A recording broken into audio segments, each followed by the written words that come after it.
a publisher of the South Sycamore Emerald and a columnist with the Seattle Times. Growing up in South Seattle, he experienced firsthand the impact of one-dimensional stories of marginalized communities, which taught him the value of authentic narratives. After an unfulfilling stint in the investment world during his 20s, Marcus returned to his community with a newfound purpose of telling stories with nuance, complexity, and multidimensionality with the hopes of advancing social change. So thank you, and I'm going to turn it over to Marcus to moderate. All right, well, thank you so much, and thank you everybody for being here, and thank you to everybody who was watching and streaming at home or wherever they may be. Once again, I am Marcus Harrison Green, founder of the South Seattle Emerald and columnist for the Seattle Times. Just a quick shameless plug on both of those organizations there. The format of today's event will go as so. We will commence by having the candidates introduce themselves. They'll have about a minute to do so. We will then go to a lightning round where they will answer either yes, no, or waffle on a question. They have both yes and no, and if they want to waffle, they can just do in between there with and shake their piece of paper there. And then after that, we will go into open questions where everybody will have 1 minute, and I do mean 1 minute, to respond. Every single candidate will also be given one opportunity to either clarify something they've said, explain something a bit better, or challenge something that was said. They do only have one of those, so please use it wisely. All right. With all of that being said, we are going to begin with candidate intros, and we're going to go alphabetical by last name. So, Shobit, you are up first. Hello, I'm Shobit Agarwal. I'm a first-generation gay immigrant from India, and I've been in Seattle since 2002. From working as a program manager at Microsoft to working to pursuing career as an actor to working retail. I have experienced work at every level. I'm also a member of SAG-AFTRA union, so I'm a union supporter. I have worked on my condo HOA for 5 years. I've served on there. From there, I learned how to listen to our constituents, be empathetic to their problems, and focus on finding and implementing solutions with a focus on making sure the funds are used effectively and efficiently. I get the job done.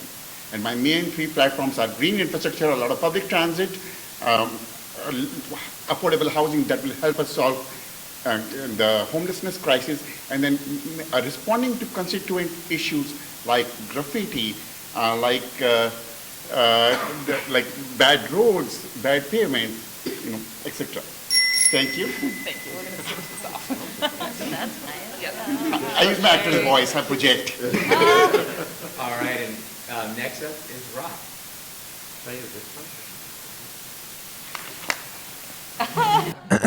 Double mic'd, okay. Double micing it. Hello, Zoom people. Hi, my name is Rye Armstrong. I'm running for Seattle City Council District 3. My top priorities are shelter, safety, and sustainability. I want to make Seattle a right to shelter city. Living in New York for 5 years, I experienced what that actually means, and they have more resources for our unhoused neighbors, and I think that would be a good policy here.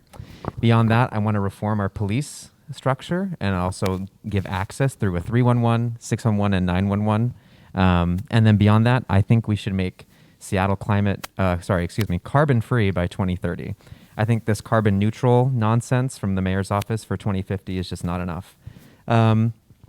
I'm a 3rd generation union worker. My grandfather worked at Booth Fisheries and the Teamsters Union for his entire life. So I'm proud to be here and proud to talk about transit today.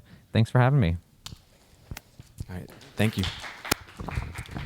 All right, and next up is Andrew. Hi, my name is Andrew Oshofu. I am a gay Nigerian American born in Houston, Texas. And I think my journey starts when I was diagnosed with AIDS back in the days and I was unhoused. And I tell people to navigate that wasn't easy because the things that were not created for people like me, dealing with systemic racism in healthcare, systemic racism in socioeconomic development, in housing, in transportation. And so that pushed me to do a lot of the work I currently do around LGBTQ rights, where I'm on the Seattle LGBTQ Commission, around advocacy, with the work I do with the Democratic Party, and also with the African immigrant community in Washington State. So I'm excited to bring that to Seattle City Council. Thank you so much. Thank you. All right, and next up is Alexander. Alexander Cooley? He's not here. He's not. Who is not here, actually? So just kidding. We will go to Robert next. Okay. Hi there, everybody. My name's Robert Goodwin. Also go by Bobby Goodwin. That's you can find me there on your ballot. And I'm running here. I made this decision. Really is born out of my frustration with the way our local politicians reacted to the CHOP. And it felt like they had just thrown their hands up and showed a total lack of leadership. I think we all recognize that there is an extraordinary trust gap between law enforcement community and community. And kind of my primary focus is figuring out how we can reconcile that. There's several ideas about how we can do that and work on having more community-centric policing. I think that the 12 years experience I have as a public defender has me uniquely situated to address those issues. There's a lot of overlap, of course, between homelessness, substance use issues, mental health issues, and these are issues, again, all that have shown up throughout my professional career that I care deeply about. And check out my website for more.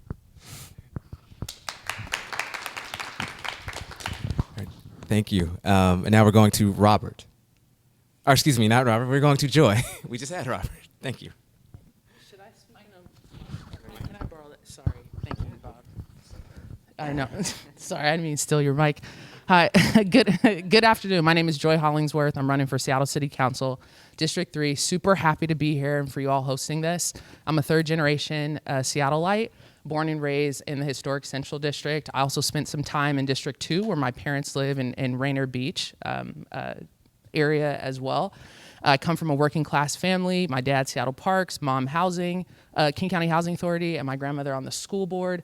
I understand about different aspects of government. I also work at a nonprofit doing food accessibility and food justice and food sovereignty. I also own a small business as well. Some of the priorities that I'm running on are community safety, housing affordability, also our youth, creating like open spaces, parks, reprioritizing the basic fundamental goods of our city to be able to bridge historically excluded communities that have not had voices on the council, and understanding that those voices are important as our city grows and becomes more dense as well. Thank you. Thank you, Joy. We're going to go to Efren. Okay. Hi, I'm Efren. I'm also running for Seattle City Council in District 3, hence why I'm here today. I am an attorney by day, turned activist at night, galvanized by everything that last 3 years has been, the pandemic, Black Lives Matter movement, and January 6th. We cannot be bystanders to history. History is happening, and what we do, or more importantly, what we fail to do, the next generations will be critical of us. Not on my watch. I'm running because I envision a Seattle that's more walkable, more vibrant, more climate friendly, climate resilient. We can do these things and more. We can be an example for the rest of the continent to follow. I believe it, and that's why I'm running. I'll leave it there. You can learn more about my platform at electefren.com. Thanks for the time.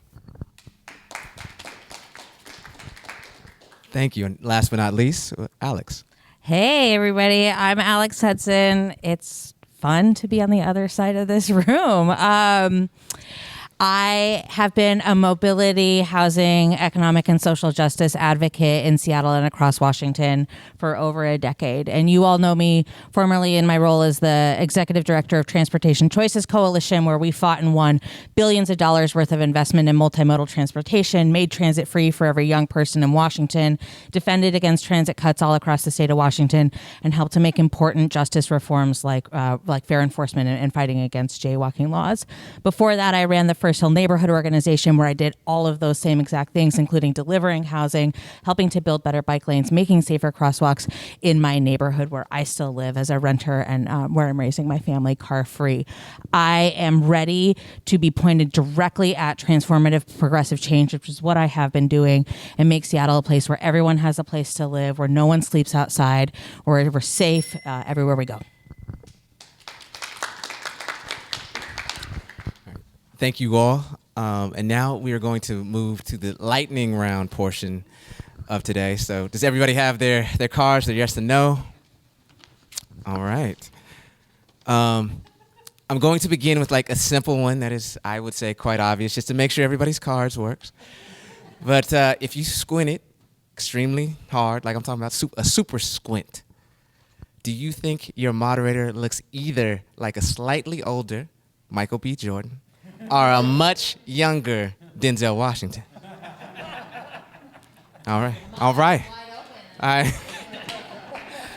have to say, I can't endorse any of you, but I got to say that you all have sound judgment. So anyhow, so we will start with the first actual question. The first question is, so many of our broken sidewalks are inaccessible to many people with disabilities. Would you support a city policy that would require SDOT to repair sidewalks along roads they are repaving? All right, that's yes in unison. Second question. Do you believe the next transportation levy should include funding to complete Seattle's missing sidewalk network on arterial streets, as well as the resources to finish installing missing curb ramps and audible APS signals? All right, and again, consensus yes from everybody. Third question. Most high salary workers receive employer-paid transit benefits, but low-wage workers are much less likely to receive this benefit. Will you support legislation requiring that large employers subsidize transit passes for their workers? All right, and unison again. Question 4. Will you sponsor legislation requiring Seattle Department of Transportation to prioritize bike and pedestrian safety over vehicle parking? And yes again on everybody. All right. Number 5, will you pledge to support and strengthen legislation that increases bike lanes, sidewalks, bus lanes, and street trees, even when it impacts parking and convenience for drivers or special interests? And yes again on everybody. All right.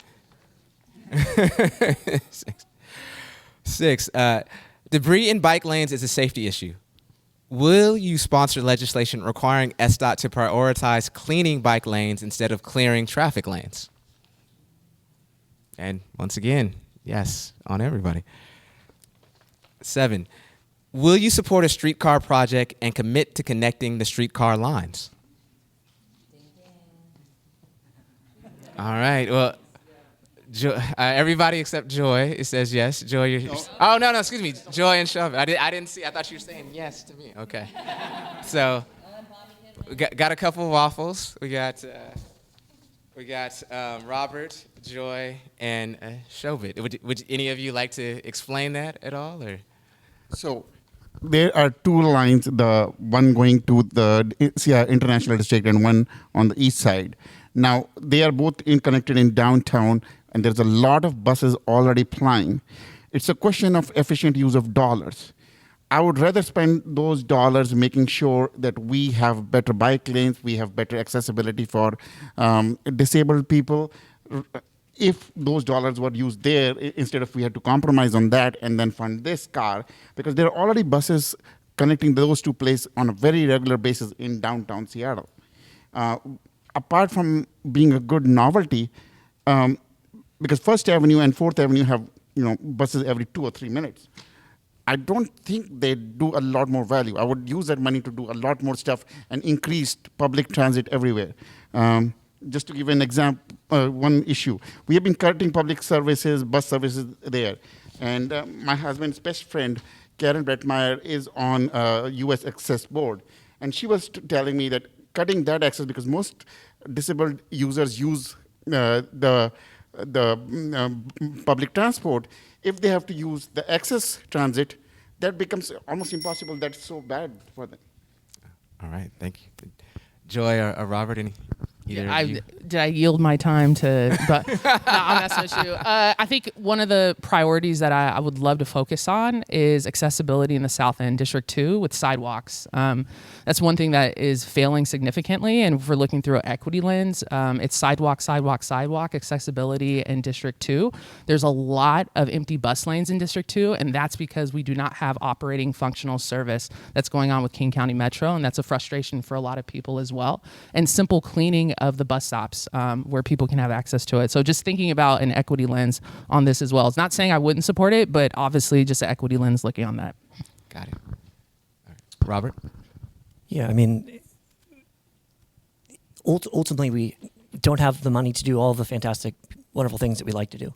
And so it's just in recognition that, when we have to make at times difficult decisions, I don't feel confident in this moment to tell you unequivocally that I'm committed to the expenditure that we're talking about, because we're talking about millions and millions of dollars, right?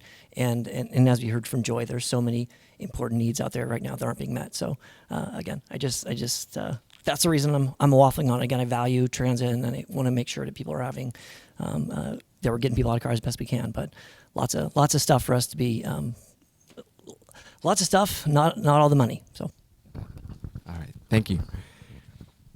Let us go ahead and resume our lightning round questions. We just actually kind of talked about this one. Seattle City Council member Tammy Morales successfully passed a 2023 budget item to add protective barriers to all bike lanes in District 2. Will you sponsor a budget amendment to do the same for District 3? All right. Well, it looks like, Shobit, that you are waffling, and everybody else has said yes. So again, Just real briefly, yes, please. it comes to the same issue. What happens right now is there is a parking between the bike lane and the divider is there, sidewalk, then a bike lane, the divider, and then the parking. Now, for an average person, it's fine. But if a disabled person is parking a car there, it's impossible for them to get across the bike lane and enter here. If we can find a solution to that, then I would support it. It's a question of making sure everybody is addressed. All right. Thank you. All right, next question. Should traffic enforcement be done by armed police? Should traffic enforcement be done by armed police? Okay, that's a no except for Robert. It looks like you're waffling there.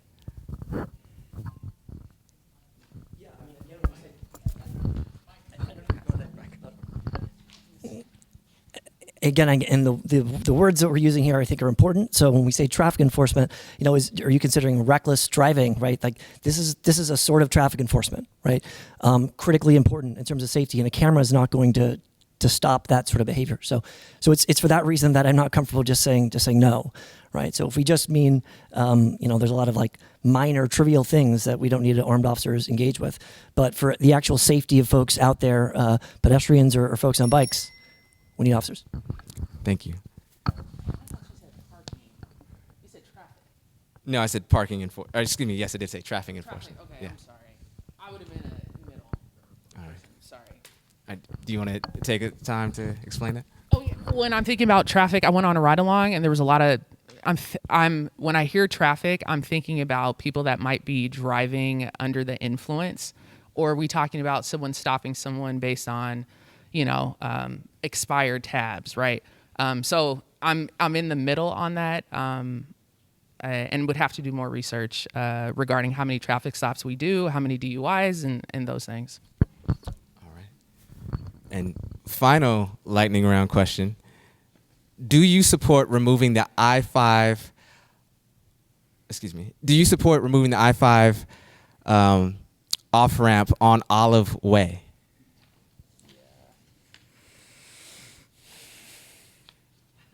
All right, we have yes from everybody except Robert, who is a no, and then we have a waffle from Shobit.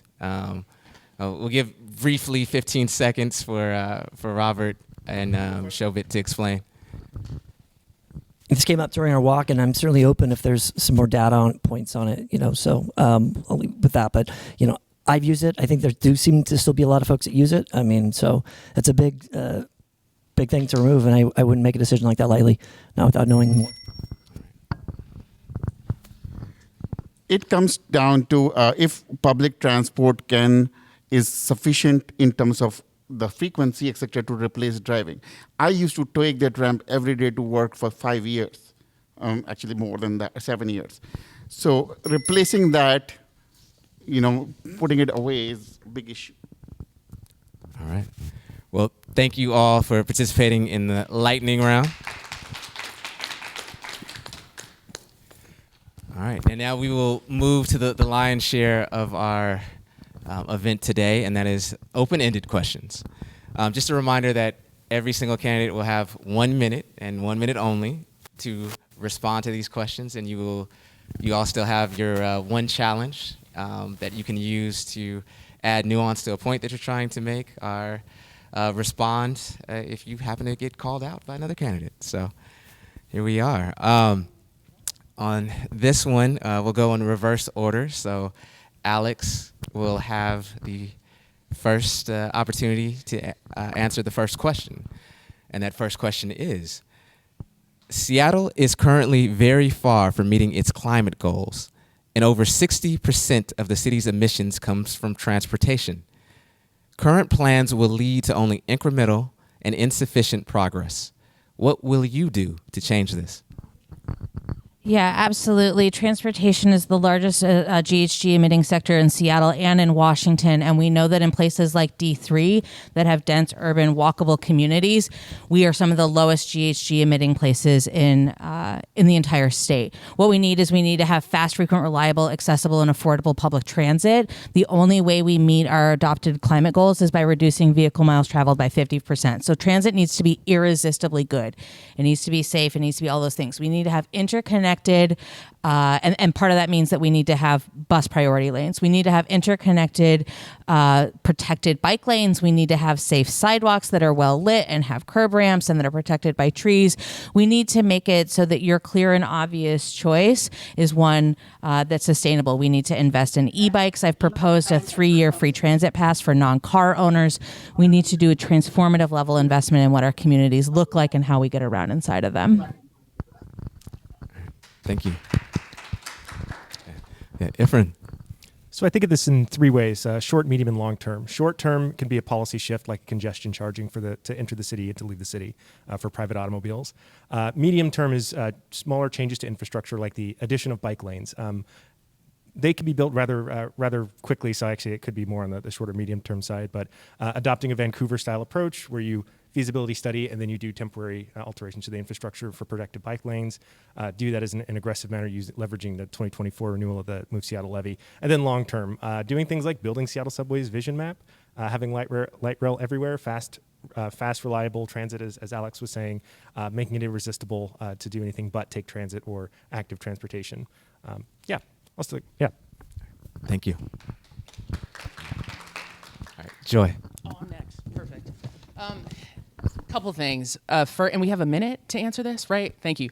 Couple things answering this. I agree with what everyone says, but I also want to ensure that our neighbors that are in District 2 have access to accessible buses.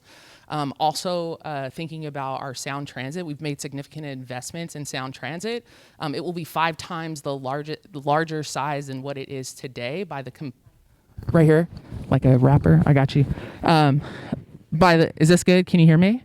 Okay, perfect. Thank you. With the completion of that project, but I'd also like us to see us doing more programming opportunities. Like in Denver, they created a programming opportunity for people to have e-bikes. I would love for everyone to have opportunities for electric bikes, especially in the 98118 zip code as well. And so that's just thinking about programming piece would be huge as we're passing policy, the impact. Thank you. All right. Robert. Yeah, and I apologize. Could you repeat the specific question? Yeah. So the question was, Seattle is currently very far from meeting its climate goals, and over 60% of the city's emissions comes from transportation. Current plans will lead to only incremental and insufficient progress. What will you do to change this? Sure. So, this gets at an interesting tension we're having right now with work from home, and the mayor wants to sort of bring folks back to downtown, even though that's actually inconsistent with these climate goals. And so I think we actually want to be encouraging sorts of policies that have us doing as little commuting as possible, right? Because again, the further folks are coming from work, the worse it is in terms of these climate targets. So something that I've been exploring, so we talk about this idea of, subsidizing Orca cards, and those things are great, but also I'm curious, and this is something that needs to definitely talk to the sort of civil folks about whether this is viable, but the idea of having essentially like a tax system in place that you're being taxed in part based on the distance that your employees are from the location, right? So you're creating a tax incentive to actually have and hire folks and retain folks that are much closer. Thank you. All right. Andrew. So I do agree with a lot of things that have been said about increasing the access to public transit.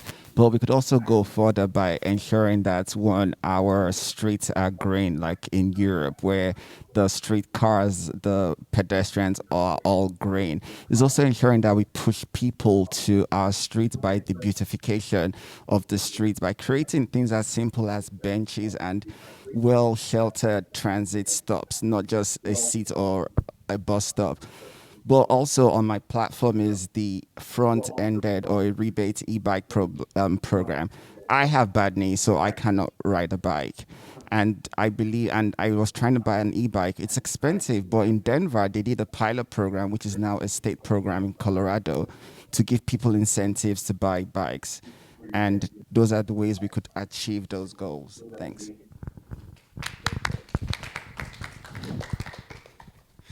Thanks. Rye, you're up next. Thank you. Climate change is the biggest threat to our existence this century. And I read some, not all of the 603 pages of the comprehensive plan, and did a word search and found that climate change came up 27 times, while the word business came up 481 times. I think we need an ultimate cultural shift in how we attack climate issues. And for me, that stems on taxing the richest among us to pay for a transit infrastructure that can help our city finally become connected. That is a capital gains tax, that's a wealth tax, that's whatever we can do to find a really strong progressive system to make sure that transit's accessible. Beyond that, I would love to shut down Pike to all car transit. I think Pike could be a hub and a center connecting from the market all the way up to the arts district on the hill. So that's kind of my biggest endeavor in terms of climate, and I want to tax the richest among us to pay for it. Thanks. Thank you. Shobit. So my biggest platform is advancing green infrastructure across the city, which has two parts. Number one, expanding Seattle Metro Transit all across, do it much faster. Ballard Line is supposed to come up in 2039. That's like 15 years away. Can we make it faster? Second part is, in District 3, it takes people, living on 15th Avenue, 23rd Avenue, MLK, by the water, a long time to get to a transit station. So they're driving there most of the time because the buses are not sufficient. I want to have last mile loop buses that take people from their home to a grocery store to a transit station much, much more efficiently all across. And that will cut down the last mile usage of cars. Now, on the other side, I want to work with Seattle City Light to improve electric infrastructure across the city. So as we go to the 2035 plan for electric cars, we can have more electric cars, which reduces the emission and makes our energy green. Thank you. Thank you. All right, with this next question, we'll begin first with Robert. And that question is, many residents feel that our current transportation system makes equity, safety, health, and climate change worse, and that defenders of the status quo are well entrenched. Can you please describe an experience when you took on defenders of the status quo to improve equity, public health, safety, or the environment?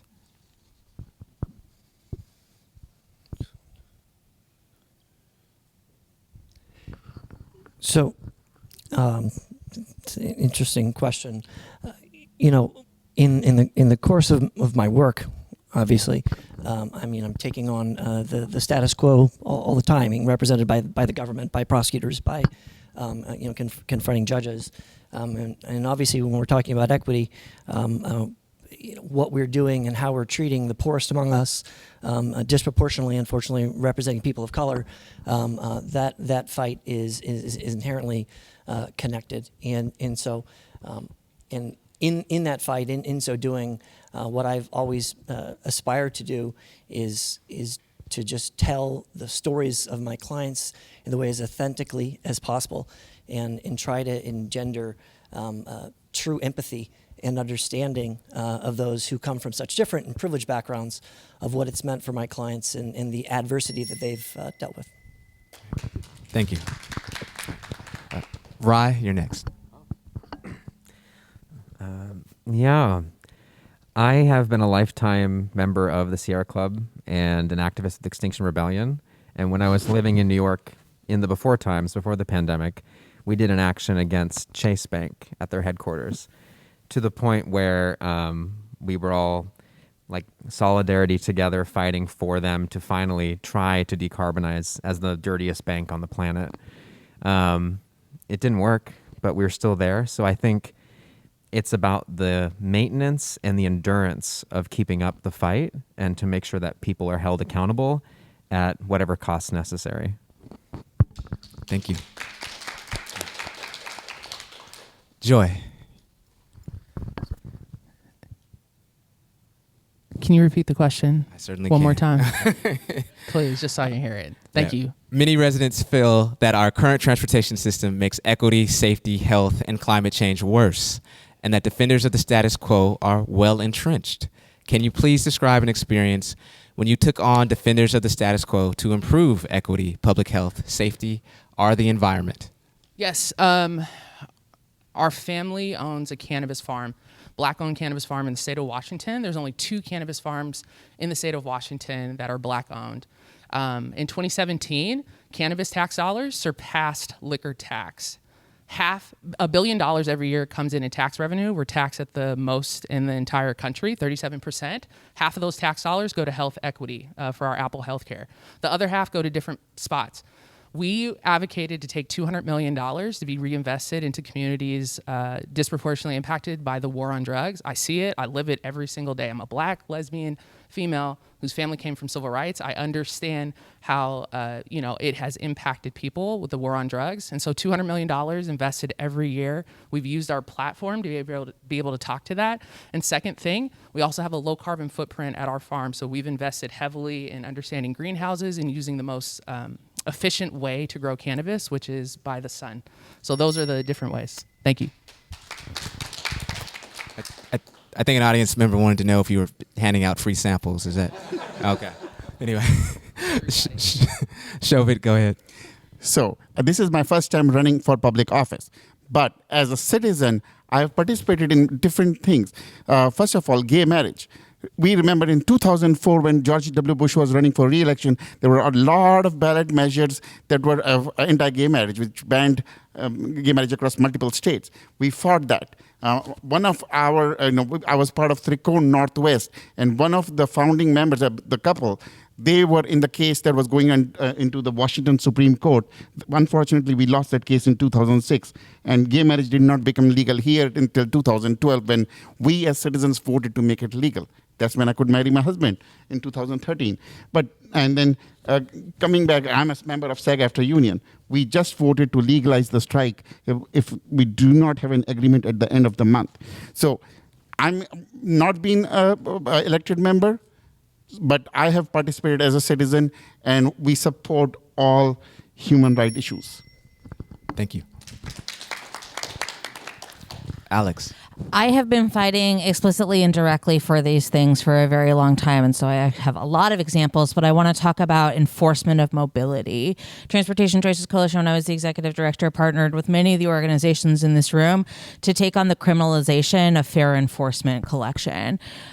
Years ago, fare enforcement was conducted by armed police officers. They would issue tickets that put people inside of the criminal justice system, and once you were caught up, you got pulled into collections, and it could be a pathway to really life-altering in a negative way. We built a coalition that worked against that and created decriminalized alternatives, both at King County Metro and at Sound Transit, which was a very big undertaking. I also built the coalition that has been fighting for the repeal of jaywalking laws, which disproportionately affect Black homeless people, and against traffic stops, building a coalition to take police directly out of traffic enforcement across Washington. Thank you. Ifrin. I actually struggled with this a little bit because Sound Transit, or Seattle Subway calls out Sound Transit all the time, but I'm going to use a non-transit advocacy event that I want to talk about. In 2020, I graduated from law school, and in order to practice law, you have to graduate from a law school, and then you have to take a bar exam. It involves shoving people, about 700 people in a room for 2 days to take a long standardized test, which tracks along passage rates, track along disproportionately along ethnic lines, marginalized lines, so if you're BIPOC, you're less likely to pass. There was no plan in 2020. They said, well, just wear a mask. But if you're from a BIPOC community, you're likely to live in a multi-generational household. So we petitioned the state Supreme Court, and ultimately we're successful in waiving the bar exam for the first time since we adopted it in like the 1950s. And that work has not stopped. We are currently about to make a proposal to the state Supreme Court next month, which will have alternative pathways to licensure, which will have better outcomes for marginalized communities, non-traditional law students, lowering access to justice, barriers to access to justice. Thank you. Andrew. As a Black queer person, it's a daily fight for equity. It's not an option. It's not a buffet. It's my life. And I say that because that's where I do my fight. When I came to Seattle, I joined the King County HIV Planning Council. I was really sad on how a lot of the HIV care in King County was very whitewashed. And I personally took on the fight to change a lot of policies around HIV care to ensure that people, regardless of your ethnicity, religious background, race, immigrant status, got what I call status neutral approach to care. I did that fight by myself by ensuring that I was in the room where the decisions are being made. So right now, we've brought over $1 million to BIPOC communities for HIV care. That's my life daily. Thank you. Thank you. All right, so Joy will have the first opportunity to answer this question. And the question is, what are your top 3 priority locations to improve pedestrian safety in District 3? That's a great question. And I'm so glad you asked that. The first one, I was looking at all crosswalks that are next to schools and parks and how they're not well lit. They're not lighted. You only see those some places. I know right where I live on 23rd and East John, where people cross from Miller Park over to where they walk to school, is not well lit. And when the sun is coming down on them, whether it's rising on the east or west, people have a hard time seeing folks, and they don't stop for folks. So I think it should be a law, like a policy piece, at any crosswalk that's next to a school. We have over 106 schools in the entire city for public school, over 120 private schools, should have a well-lit crosswalk, the lighted crosswalk next to those. So I'm thinking about that. And then the other piece is prioritizing 12th Avenue. Heard about like the accessibility on 12th Avenue for riderships and walkability. And if you're going all the way from Volunteer Park, hitting up to the bridge over by Beacon Hill, ensuring that had accessibility as well. All right, Thank you. And we'll go to So that was Rye only 2, next. but yeah. Oh, we'll go to Rye 12th next. Avenue could be 3 altogether. I'm going to echo the 12th Avenue from Joy, not to copycat, but I have my original Razor scooter that I go around District 3 on from 2000 when I was 5 years old. It's great for grocery shopping, but really bad for all the sidewalks because they're so not level. And so I think about our friends with disabilities, and I think about everyone that uses those crosswalks all the way from Aloha down. It's really terrible. So that would be one. The second one is I get scared crossing Pike and Pine. There's like 4-way stops and sometimes 2-way stops, but it really is not pedestrian friendly. Those cars are zooming up that hill or zooming down to get to the freeway to go home. They don't care about you. And so at night, when I'm in my heels coming back from Queer Bar, that's not an okay place to be crossing. Finally, I would say maybe Olive Way, the turn where it goes from Denny and down to the freeway. That area is also really scary. So yeah, those would be my 3. Thank you. Robert, we'll go to you. Okay. Well, so from just sort of my visceral inclination, I'd say, Rainier feels, I didn't realize it's on a border, right? But a very just dangerous street, scary place to ride a bike. I live kind of Cherry Hill, and just biking between it and SBP, which I do all the time, it's scary. And so I often will just rather shoot up Dearborn, which is like the steepest hill on earth, rather than be on Rainier for even just a block. It's that scary. But in the end, beyond just sort of like this visceral thing, I think I want to be data focused on this. I want to, where are the most injuries and accidents happening, and I'm going to focus on these areas. We got to work from there down. I mean, in our most perfect world, every one of us up here wants to see the entire district to be safe and all these sidewalks and spaces. But we know we have to focus place by place. You can only do only so many resources. So I want to, again, absolutely look at the data. Where are the most injuries happening? Let's start there. Thank you. And we'll go to Shobit. So the first, 12th Avenue, I totally agree. That is one avenue that needs to be made accessible.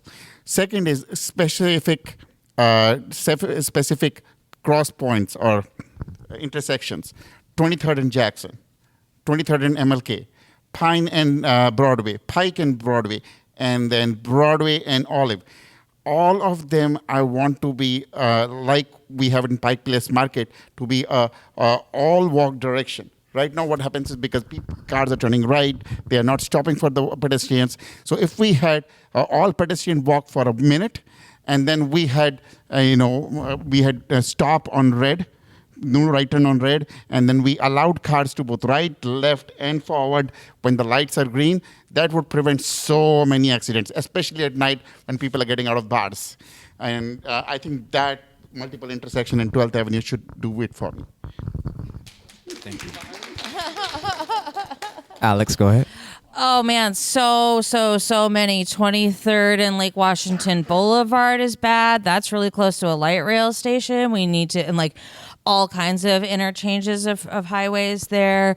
Where 12th, Broadway, all come together right down there at the CID. That's really bad. There's a school that's in front of Bailey Gadsden Elementary.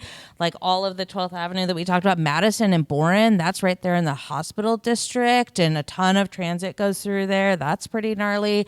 But Bobby's right that what we do with that is we take a look at the high injury network and we put that over on top of equity and demographics, and we start going piece by piece by piece to make sure that the most vulnerable road users are prioritized first.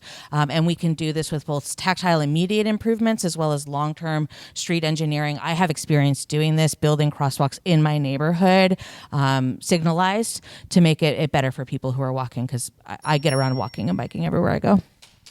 Thank you. Ifrin. I don't think I'm going to say anything that hasn't been said before. 12th Avenue is a problem, all of it. Broadway, especially where the bike lane's in and you're just kind of put into a sewer with cars. The Olive Way off-ramp, the problems are everywhere. And they're everywhere because what does the infrastructure encourage? It encourages automobiles above all else. So what are we going to do to fix it? We changed the built environment to deprioritize automobile traffic. we introduce complexity and safeguards. Bike lanes to reduce the width of the travel lane itself, shorten the distance between from one side to the other of the road for a pedestrian to cross, Dutch raised intersections to create a physical impediment for a vehicle traveling at top speed as it enters the intersection. The solutions are there. We know what they look like. There's countless examples across the world. Infrastructure changes are what's required, and that's what I would be looking to introduce as a member of council. Thank you. And finally, Andrew. I know this is like the same thing people said, but I'm also going to come from a health perspective and the impact on public health, especially around our hospitals. It's a very high injury area, and I've had clients being hit by cars because you have people coming out of the hospital and recovering and getting themselves, but also accessibility to all means people with mobility. On Olive Way, the road is so bad that someone on a wheelchair doesn't have access to just cross over. So for me, my priority is creating accessibility for those with mobility as a priority in street safety. We talked about bike lanes. We need more bike lanes and less car. And also ensuring that we listen to the community as an elected official and invest in those places. Thank you. Thank you. All right. For this next question, Efren, you will have the opportunity to answer it first. So that question is, for the 2024 Move Seattle Renewal Levy, how would you balance the pressure to prioritize bridge repair, maintenance, and freight while also ensuring robust investment in transit, including bike and pedestrian safety? Can you share your overall vision for the levy? Wow, it really sucks being the first person to answer. That's. Would you like a order of priority for those different things? Whatever you can fit into a minute. I mean, yeah. I guess I'll just talk about the vision, right? Because that was a lot to unpack. The vision would be, as I said before, the vision for Seattle, right, is walkability, vibrancy, not having to take a car everywhere you go. So aggressive stance on building out protected bike lanes, because it does several things for us at once when we do it.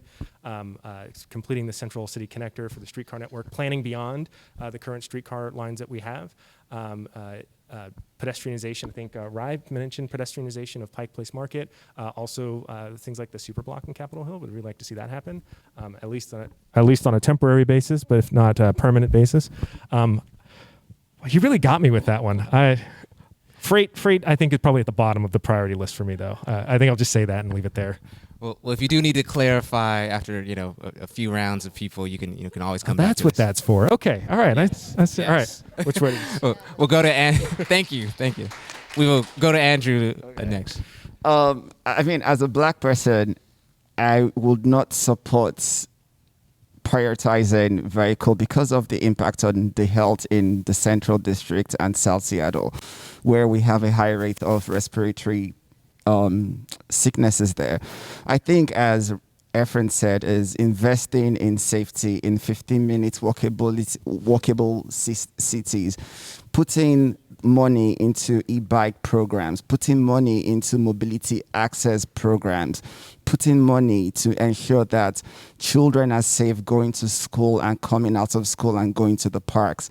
So I think our priority should be in safety of non-vehicular people, and freight and everything should be the bottom. Left to me, we don't need highways going through houses or residential areas. The southern person in me would tell them, bless your hearts, just saying. Thank you. Thank you. And Alex, we will go to you. The Move Seattle levy is $1 billion worth of funding, and it comprises 30% of SDOT's budget. And we need to take a look first and foremost about how whether or not that is a structurally sound way to deliver basic services like well-maintained infrastructure. But we need for the Move Seattle levy to be the funding pathway for the Seattle Transportation Plan, which SDOT is finalizing right now, which is bringing all of the modal plans together so that we can have a complete transportation network that prioritizes safety, equity, accessibility. We need to have projects and programs in there, like our sidewalks, our crosswalks, all of these things. And we need to make sure that we're doubling down on our rapid ride infrastructure so that we're using 40% of our right-of-way to improve reliability for transit. There's a lot of work that we need to do, and the council's going to have 5 months to finalize and approve this. So it's very important that we have somebody on council who has a lot of experience on this issue to make sure it can pass. Shobit. One of the issues that when I was walking along with multiple of your groups was brought up was that we had $280 million of that levy previously, but it was ineffective in solving the problems that there was promised. And that is a big, big, big issue, because when we are going back to the voters, and Seattle voters are very generous, they want to support such programs, but they want to make sure that those dollars are used effectively. And we have not used it so far. So we are asking them to do 3 times more, and without showing effectiveness, I'm afraid that might not pass unless we say how we can show that we are actually going to effectively use that. If we promise them for bike lanes, if we promise them for making sustainable, making it walkable, we need to show how the output is. And we are unable to show for the last 4, 5, 10 years. And we need to be able to, this is the big step. How do we show that we are using the dollars proactively? I support everything else, but... Thank you. Joy. Yeah, I'm leaning back on my values on this one significantly. We've been so hyper-focused on a lot of policy work, which I think is phenomenal, that we have really missed what impact stuff is doing to community right now. And so when I'm thinking about, and I use this so often about the South End, and we're talking about walkable cities, we're talking about transportation. When I'm talking to South End neighbors, they're talking about, hey, I would love the bus stop to be regularly cleaned so I can feel safe using the bus, right? Or you're thinking about people, there's only one food access network, what do you call it, a food bank in the 98118 zip code. That doesn't seem like walkability to me. And so when I'm thinking about the Move Levy, we're thinking about accessible bike programming options. If we want it for people to get on bikes, you have to have intentional programming for them to do it, not just build bike lanes, intentional programming. The second piece, if we want people to be able to access buses, we have to have accessible programming for buses, mechanics, thinking about bus drivers, right? Their safety and getting more people into those professions. We can tweet all we want about these things, but we have to invest in those programming pieces. Thank you. Rye. Me? Oh, yeah. Yeah, I think the entire 9-year levy system is not innovative. I think we need someone to come into the system and innovate it so that we can actually do audits in real time and find out what these projects, if they're working for the community or not.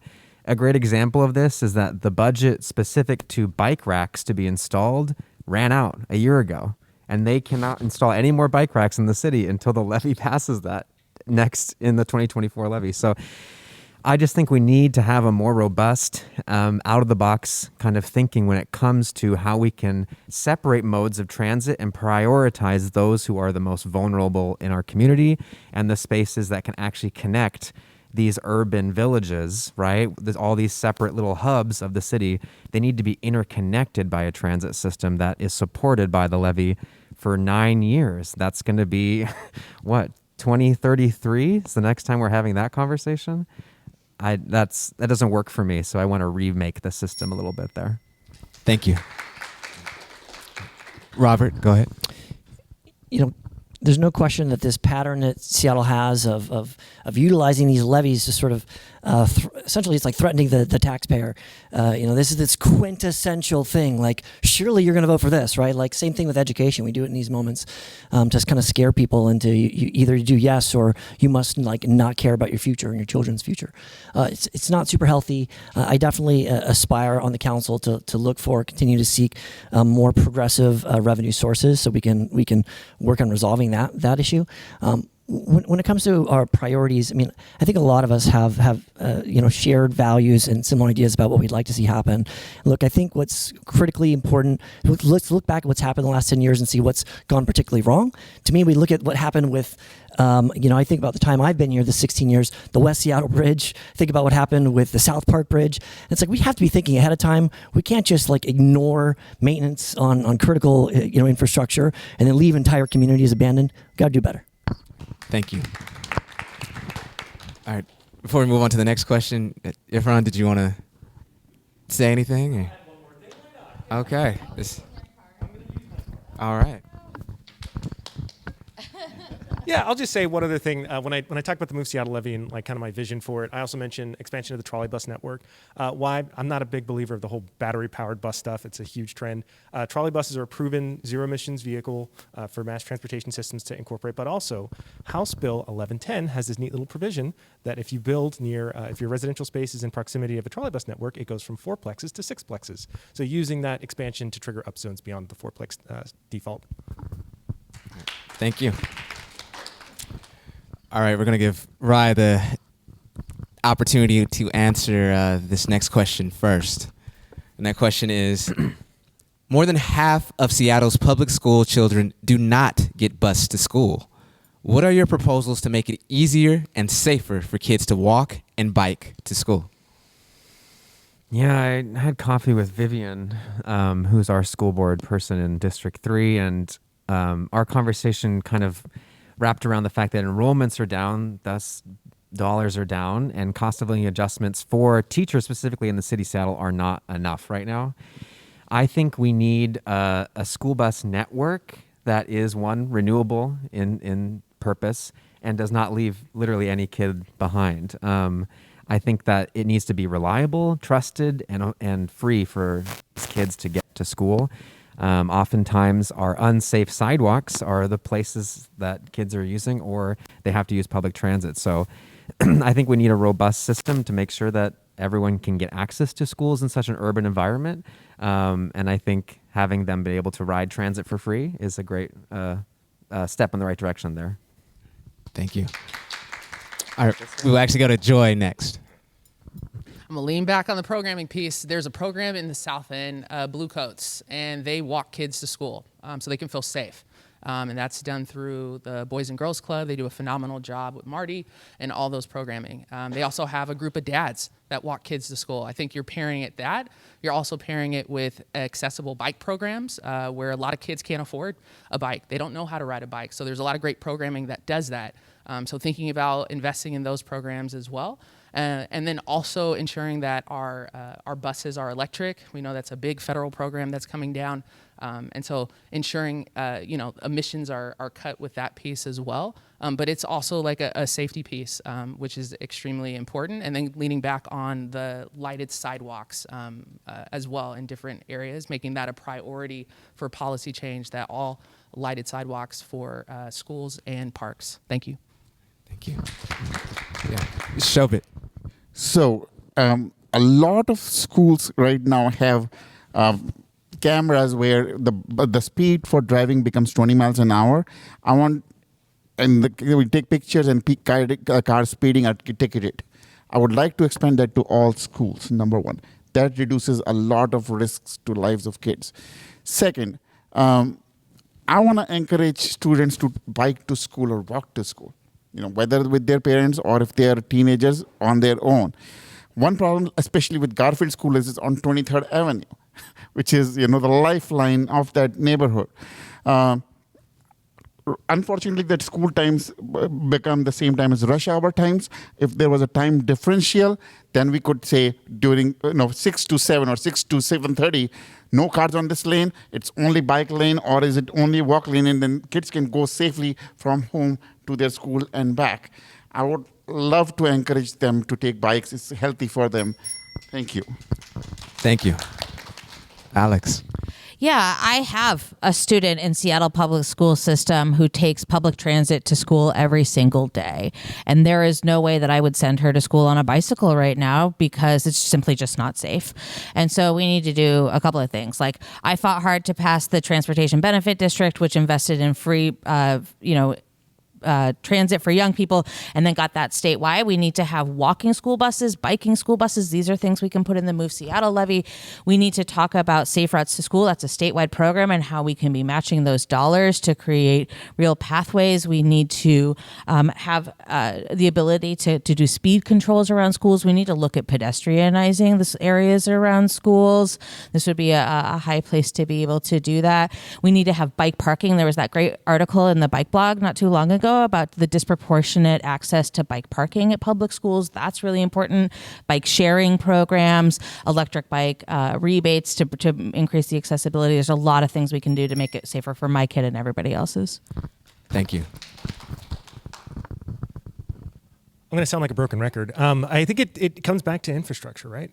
The built environment encourages certain things above others, some activities above others. And that activity, first and foremost, is driving a car everywhere you go 24/7. If we want it to be safe, look at what other countries do. They have safe infrastructure for people to bike, walk, roll, etc. We don't have that. And we can come up with all the great programs and policies we want, and there are some great programs and policies out there. But until we fix the infrastructure, this is a permanent problem that's never going away. Programmatically, it won't fix the infrastructure problem. So changing the built environment to reflect that outcome that we want, to reflect the values of the city and what we want to see it do, that's the answer to this question, if you ask me. Thank you. Andrew. Thanks. I also agree with what Efren said. It's all about re-engineering the infrastructure to encourage people to do the right thing. We need a lot of investment budget-wise in biking.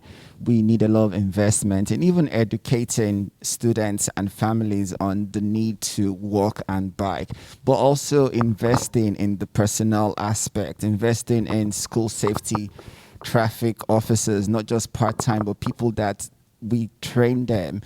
There are a lot of opportunities out there that we don't do because we always say there is no money.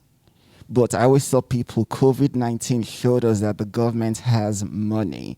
Only when there's a crisis do they bring it out. We need to be preventive, not reactive. And we need more engineering around school areas to be safe for our students. Thank you. Thank you. And Robert.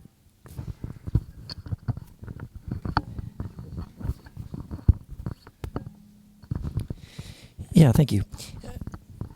You know, I a lot of great ideas, and I share certainly some of them. I think it's fantastic as much as we can have kids walking and biking to schools.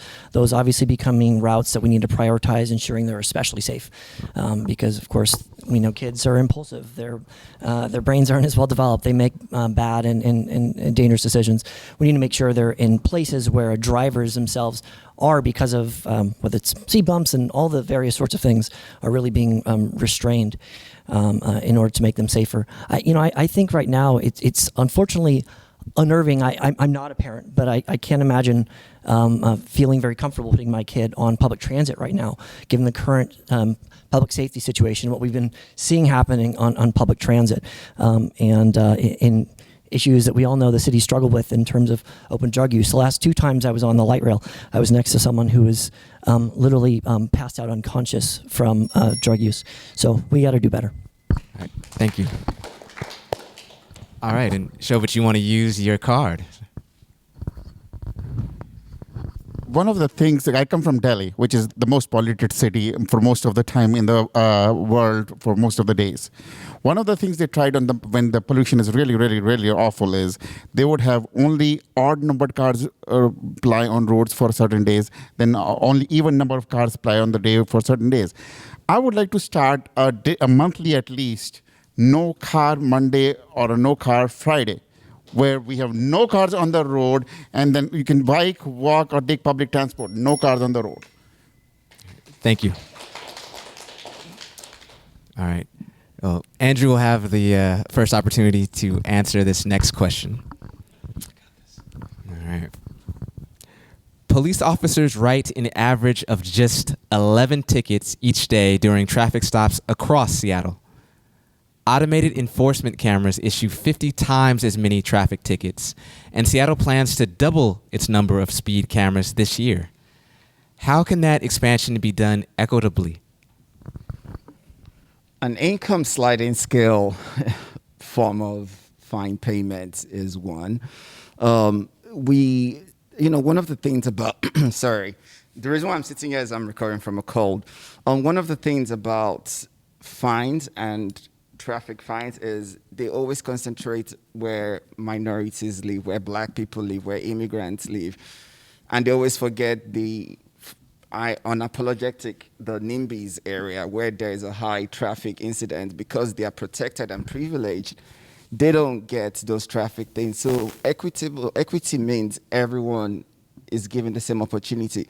But also, when I talk about sliding scale, the more you earn, the higher your fine. They do it in Europe, in Finland, where someone paid 6-figure in a traffic fine. So please cry me a river why you should not pay based on your income. Thank you.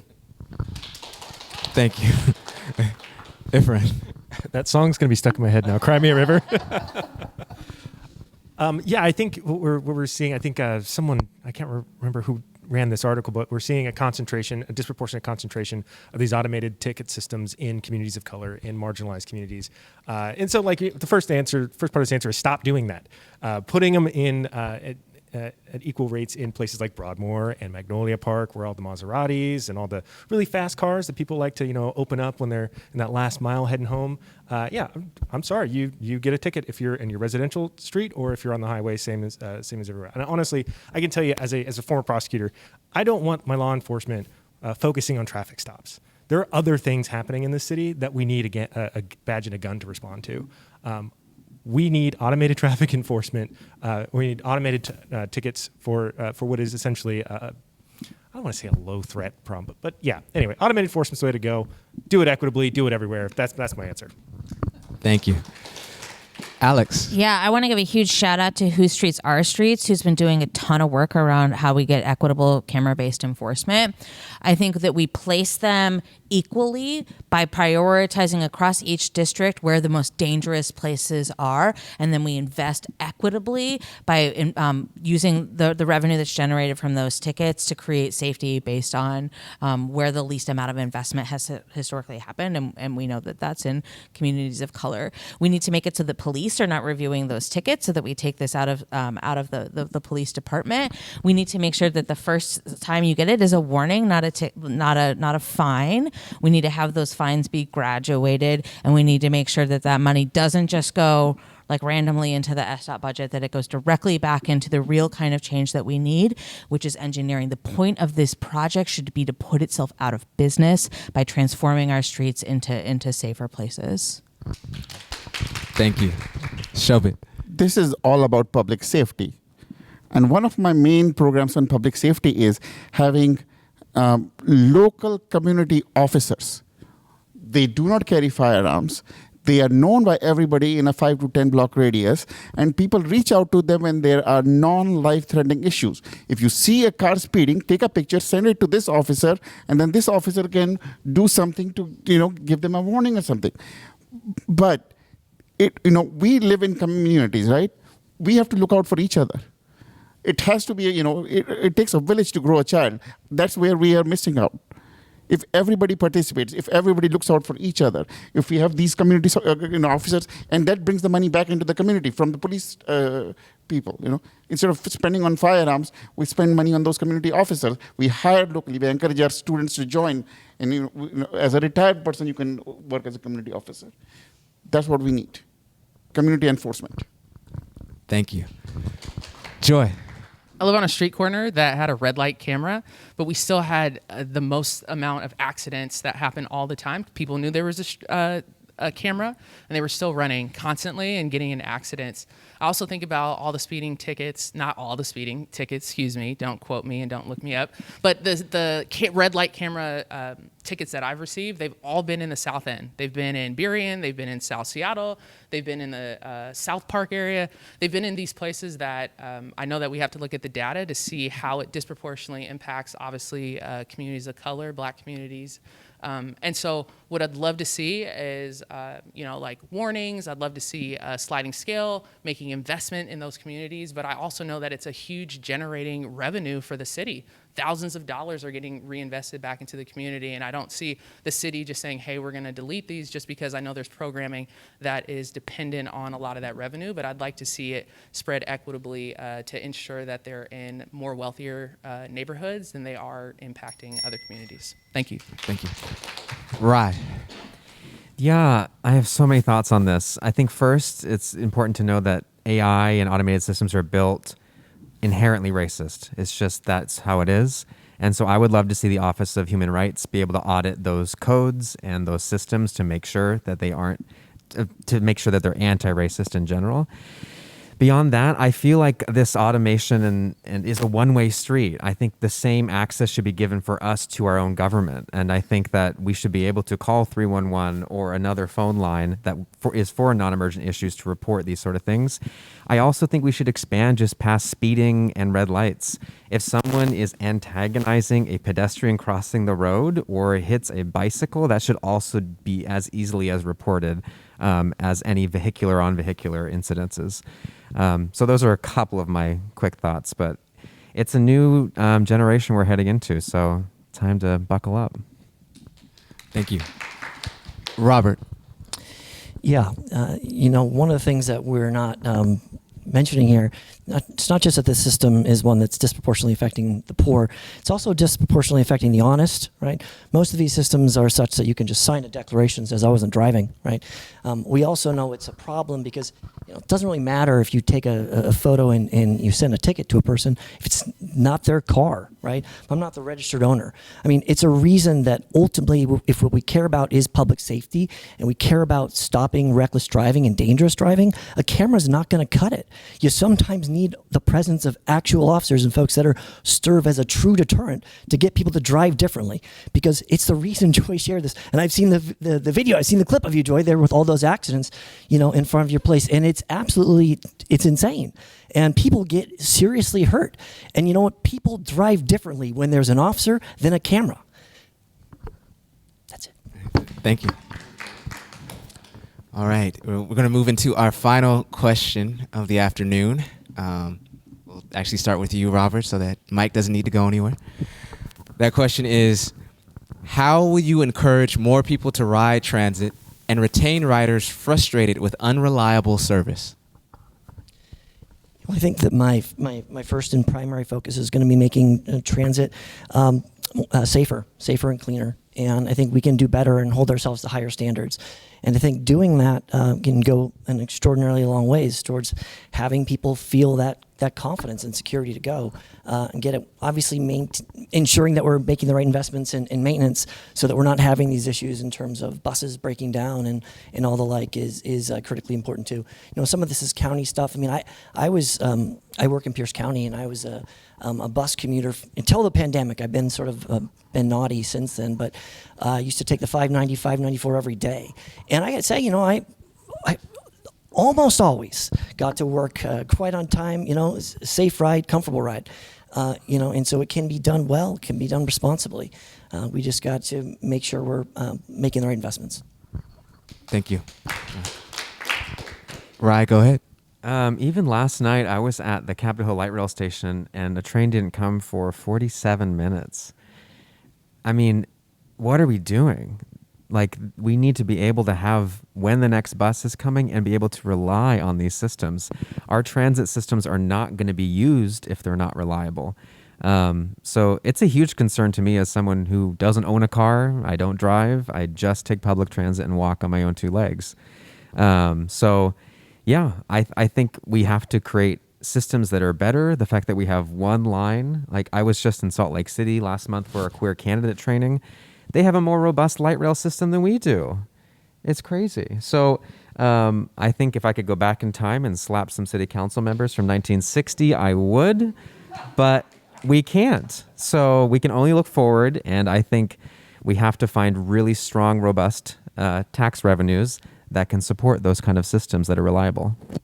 Thank you. All right, Joy. Creating safe environments for people to feel safe to access these buses and rails, The second piece, we've seen it a lot. We see Metro cut, obviously, the different routes that are going on in our city. That's because lack of drivers and then also maintenance workers. So I'm thinking about, okay, how do we support that? What do we have control on in council? We can support apprenticeship programs through our labor unions to make sure we get more kids and different people into maintenance and mechanics, drivers, thinking about incentives to create for them to be able to get more drivers connected to Metro and all these different transit systems. And also, I have on here electric car infrastructure. I know that we want everyone to use transit, but there's some people that are going to have to be gradually pushed there, right? And so thinking about our infrastructure for electric car charging stations throughout the city, because I can only count maybe one on our hand. That's the Bank of America right there in T3. Anyways, thank you. Thank you. Shobit. Thank you, Joy, for promoting my platform. That's okay. But the key to using public infrastructure, sound transit, is people feel secure. People feel pleasant to use it. I use sound transit to go to airport, and sometimes I'm carrying 2 suitcases because I'm going internationally, and the escalators are not working. If I take the elevator, they're smelling of pee. And there is,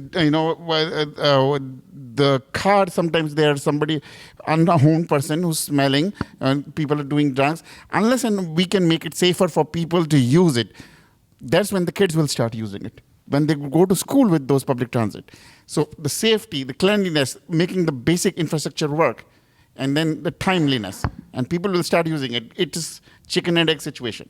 The more you use it, the better the facility. The better the facility, more people will use it. Thank you. Alex. Yeah, there's a lot of things we can be doing here to make transit great. I am a public transit writer. My family counts on public transit. Transit needs to be fast, frequent, reliable, accessible, affordable, and safe. And the ways that we can do that at the city council is by prioritizing bus lanes on every arterial. We can invest in rider dignity by using our unspent STBD dollars to make every bus stop a good bus stop so the people who are there are having a positive experience. I'm proud to be supported by the Bus Drivers Union, ATU, because I've been working with them on how to make safer conditions for folks. We need programs like Orca for All that make it so that everybody can have access to affordable transit, and we need to make sure that transportation, that public transit is irresistibly good. One thing I want to make sure we don't leave here, because we're talking about District 3, and what we need to make sure is that the Midtown Station absolutely gets built. It's the 3rd highest ridership station in Sound Transit, and it getting taken away is an intergenerational failure for our district. Thank you. Efren. I'm not going to talk about infrastructure. Obviously, though, that is part of the solution. And I do think, though, what we need to embrace as part of this is the need for a cultural shift. Right now, what was the big pitch in ST3? It was fix traffic. We're going to get more people in light rail so the traffic gets better, because the default assumption is that everybody drives all the time. That is the problem. We need a cultural shift, and that starts with programs like what Alex was instrumental in passing, getting youth fare free, getting people into public transportation, prioritizing it as a culture, as a means of transportation, not an afterthought, not having to go to the ballot every time we need more money. And it starts with conversations like this. It starts with having members on council who are predominantly public transportation writers, using that platform to elevate that this is a viable means of transportation, and it should be for you and could be for you as well. Thank you. And finally, Andrew. Yeah, I just want to start by clarifying that it really hurts when I hear people indirectly say safety and, without using the right words, talking about homeless or unhoused community. Because let's ask ourselves, why are those things there? We don't have public restrooms and we complain about pee in the transit station. We don't have enough dumpsters or trash cans, and we complain about trash in the transit. So we don't have the basics. So why should we complain when we fail to provide the basic? But that being aside, we need to work with the unions to create jobs. We need to improve on infrastructure. Buses are not reliable because you don't even know where you are. mobility, accessibility is another big issue when we talk about public transit. And people should really understand is when I broke my leg, it was difficult to use public transit. Thank you. Thank you. All right. Yes, Alex, you are using your card. I am going to elaborate because the one thing I want to make sure that absolutely gets named in this part of the conversation is that hundreds of thousands of people use public transit every day. We're not starting from zero. We're starting from a huge percentage of people, more than our airports and our ferries put together twice is the amount of public transit ridership that we have in our state. So we're not like building from zero. Like there is a whole bunch of us. We should have political power. We should have systems that work for us. We're the ones who are paying for it. And we're writing today, not tomorrow. Does anybody else want to use their card? You can't take them with you? Okay. So, this is more of a rebuttal. All right. Andrew, go ahead. This is more a rebuttal to something that was said earlier on when we talked about traffic enforcement or when we talk about policing around that. And I really think one cannot come and talk about equity and racial justice and talk about means to intimidate black people. Physical traffic enforcers have targeted black people and have cost lives. And then again, the onus is not me as a citizen to take a picture of someone speeding. I'm putting my life at risk. Thank you. Thank you. All right. Shobit, Joy. Hold on. Oh, okay. Joy actually wants her card. So One of the key thing of using public transit. Shobit, you actually already used your card. So I took it back, Shobit. I'm That's- sorry. I did one sentence. Okay, you speak. all right, go ahead, Joy. Okay, when we think about traffic stops and we're thinking about the communities that they target, right? And we're talking about those are disproportionately targeted towards communities of color. I'm also thinking about sometimes why is that person getting stopped? Could they not afford the car tabs on that? What are the root causes to that? That's economic justice that we need to be talking about, right? That's home ownership. That's creating opportunities for black and brown communities to be able to have access to economic justice as well. So I'm also thinking about that lens that Andrew talked about, but I'm also thinking about those root causes that we can be able to invest in. That's what I wanted to say. Thank you. All right, right. No, unfortunately, no. Anybody else with a card? Oh, Robert. Just want to respond again briefly to what Andrew said, and I'm sensitive to that the racial inequity issue. Not obviously, I'm a white person, but I'm aware of it, right? And I'm sensitive to this reality and staying mindful about it. And at the same time, it's important that we acknowledge the fact that if we were to compare the numbers about how many times an officer during the last 20 years has killed someone here in Seattle at a reaction to a stop versus how many times in those 20 years a pedestrian's been killed by an irresponsible driver, the numbers don't even begin to compare. Far more people are getting killed by dangerous drivers. All right. Well, thank you for that. And anybody else with the card who hasn't used it? All right. Well, I want to say that I've heard it said that running for public office is one of the most painful and hardest things that you can ever do. And so you are either a masochist or somebody who really wants to affect positive change in their community. I can't speak to the former, but certainly I can speak to the latter with all of you. Good luck for all you are doing. Thank you so much for running and seeking public service. And can we give all of these folks a nice hand? All right, and we have some housekeeping business. So here we go. Thank you, Marcus. Let's give Marcus a hand for a wonderful job facilitating. Thank you all for coming. Thank you, candidates. Just a heads up, we've had some Wi-Fi issues with the live stream. You saw us probably frantically trying to fix some things. But we do have a recording of this, and so we will make that recording with the good audio available to everyone who wasn't able to hear everything they wanted to be able to hear during the forum. Again, thank you all for coming. We have 2 more forums coming up, D4 tomorrow, Monday, and D1 on Wednesday. Thanks.